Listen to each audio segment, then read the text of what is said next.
खुलुमबाय आं सिबिरानि ब्रह्म नोंथांमोनखौ आंनि एसबी बड' निउज चेनेलाव गासैखौबो बरायबावनाय थाबाय नोंथांमोननि थाखाय आं गोदान मोनसे भिडिअ लानानै फैबावबाय अन्नानै भिडिअखौ जोबजासिम नायलांदो Assam state transport corporation ASTC मैया सनिबाराव भ्रमण सारथि स्किमनि गेजेरजों गलापि गाबनि बास सिबिथाइ एबा सार्भिसखौ गुवाहाटीआव बेखेवबाय। गिबि खोलोबाव गं 15 बासखौ खारहोग्रोनाय जागोन। गलापि गाब बास बेखेवनाय हाबाफारिखौ ट्रेन्सपर्ट मिनिस्टार चन्द्रमोहन पाटवारी बिथाङा गुवाहाटी खानापारा फोथारनिफ्राय बेखेवदों आरो बे बेखेवनाय हाबाफारियाव आसामनि चिफ मिनिस्टार सर्बानन्द सन'वाल बिथाङाबो दंफायोमोन। मख'नो गोनांदि बे गलापि गाबनि बासआव आइजो आरो बैसो जानायफोरा रां होआलासे दावबायनो हागोन। 29 नं सुक्लाय सेरफां बियाबनि BPF हान्जानि सा 6 मावथिफोरा मैया UPPL दोलोआव अफिसियेलि हाबफैदों। सा 6 UPPL आव हाबफैनाय मावथिफोरनि मुङा फारियै रन्जित बर', सुक्लेश्वर बर', रुपनारायण नार्जारी, रानु बर', अजय बर', अशक बर', धरनि बर' आरो बिथांमोननि अनगायैबो माखासे मावथिफोर।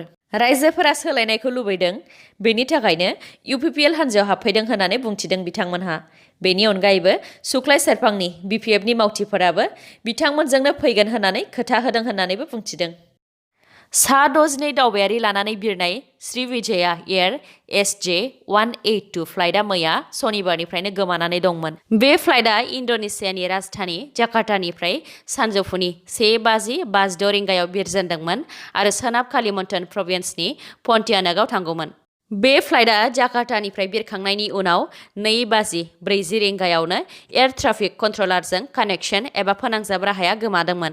खौरांनि बायदिब्ला पाइलटआ बिरखं एबा फ्लाइटखौ 29,000 फिट गोजौआव लांनो थाखाय एयार ट्राफिक कन्ट्रलारजों रायज्लायनायनि 4 मिनिट उनावनो एयार कन्ट्रलारनि राडारनिफ्राय फ्लाइटखौ नुनो मोनाखै।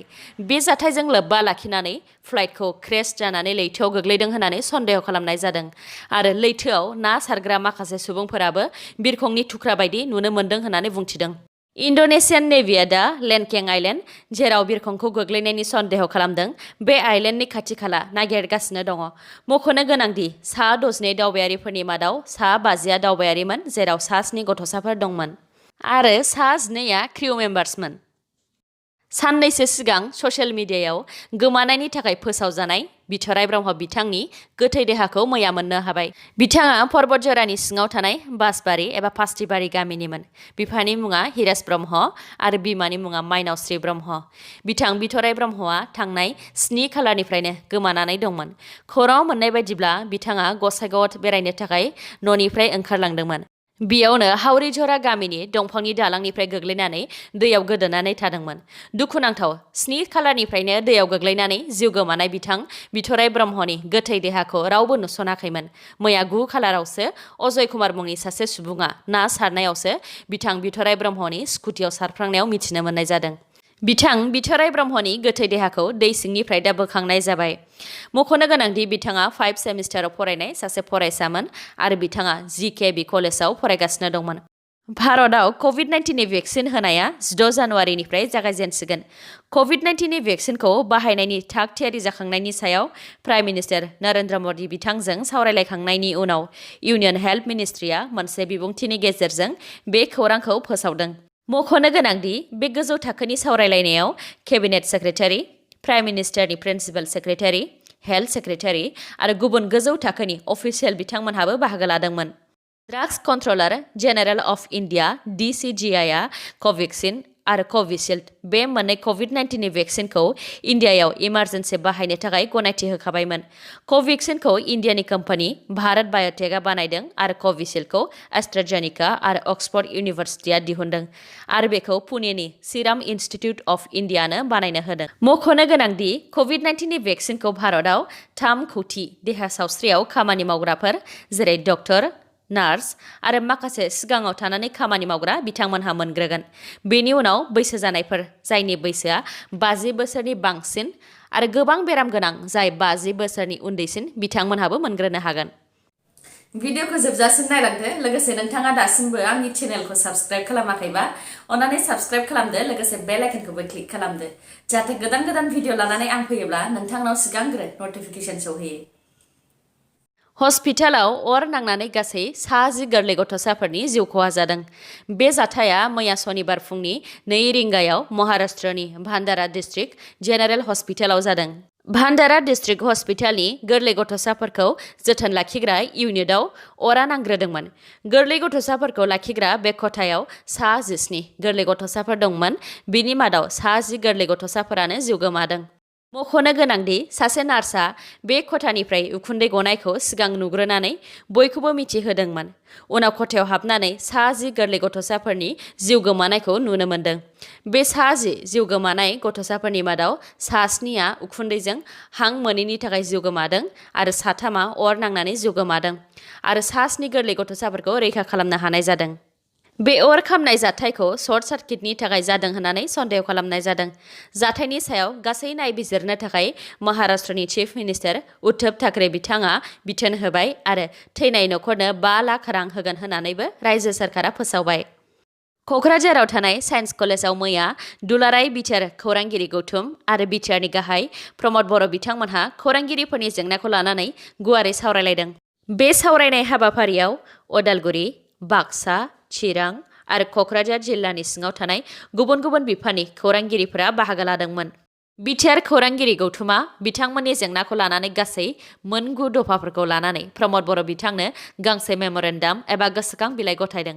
बिटिआर ओनसोलनि खौरांगिरिफोरनि थाखाय 10 कौटि रांनि पेकेजखौ 5 बोसोरनि गेजेरावनो होनाय जागोन होननानैबो बुंथिदों बिथाङा। बेनि अनगायैबो बिटिआर ओनसोलाव थानाय खौरांगिरिफोरा नांगौ बायदि अफिस गैया, माब्लाबा समाव सुथुरफोरजों जुगुम जानोबो गोनां जायो आरो बेफोर खौरांगिरिफोरनि जेंनाखौ सुस्रांनो थाखायनो बिटिआर सरकारा मदद होगोन होननानैबो बुंथिदों, जाहाथे खौरांगिरिफोरा रायजो आरो मुलुगनि सुबुंफोरनो मोजां खौरां दैथायबाय थानो हायो आरो मोजां समाज दानायाव मदद होनो हायो होननानैबो बुंथिदों। फेग्रा मुवा लोंनायानो सुबुंखौ गिख्रंथाव महर लाहैयो। फेग्रा मुवा लोंनानै निसायाव थानायाव गावनि असे फिसाजो आरो बिसिखौ दानथारखांनायनि उनाव गावबो थैनो गोनां जादों। बे जाथाया तिनसुकियानि दैदामा साहा बागानाव जादों। खौरांनि बायदिब्ला जितेन सावथाल मुंनि सासे सुबुङा जौ फेनानै फैनानै गावनि बिसि सुषमा सावथाल आरो 8 बोसोर बैसोनि फिसाजो जनालिखौ गोदोना हास'नानै बुथारदों। जायगानि रायजो राजाफोरा जाथायनि सायाव खौरां मोननानै रागा जोंखांनानै दायनिगिरि जितेन सावथालखौ बुग्लिदोंमोन। बे बुग्लिनाय जाथायाव जितेन सावथालाबो जिउ खोमानो गोनां जादों। ट्राइबेलनि हाखौ सेनानै लादों माखासे गोजौ थाखोनि फालांगिरिफोरा। बेखौ लानानै अल आसाम ट्राइबेल संघआ मोनसे जथुम जिरायदों आरो बिथांमोनहा खौरांगिरिफोरनि सिगाङाव बुंथिदों दि मदनलाल मित्तल, सुरेन्द्र कुमार मित्तल आरो राजु सार'गी मुंनि 3 आसामनि बाहेरानि फालांगिफोरा खोला कामरुप ट्राइबेल बेल्टनि कादमक्यापी मुंनि सासे कार्बि आइजोनि 16 बिघा 13 लेसा हाखौ आयेननि बेरेखायै सेनानै लादों।